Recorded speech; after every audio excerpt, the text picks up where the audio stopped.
Someone asked me one time, how do you make those perfect miter joints? I told them if I ever made a perfect joint, I'd call them and tell them how I did it. But I want to share with you about 5 tips that'll help you to get the very best joints that you possibly can. The first thing I want to share is, this isn't a chop saw, it's a miter saw. I see people come up and as soon as they put the board in there, they start the saw and just slam it into the cut. When you slam the blade into the board like that, you take a chance on damaging the board, the blade, the saw, and maybe even yourself. So give the saw and the blade a chance to do their work.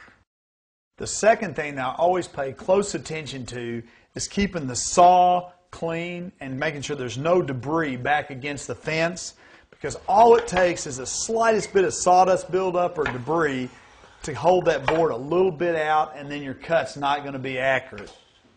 A great number of the cuts that I make are casing trim. I always want to make sure that when I'm cutting a piece of casing trim, I'm actually cutting an angle that's going to shear the grain in the wood, not tear it.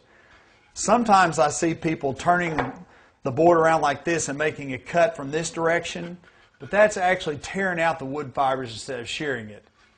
Try this sometime. Make a cut like this and then run your finger backwards. You're going to feel all those grain trying to raise, and then go this way, and you'll see that it's a lot better to cut this way where you're shearing the fibers of the wood.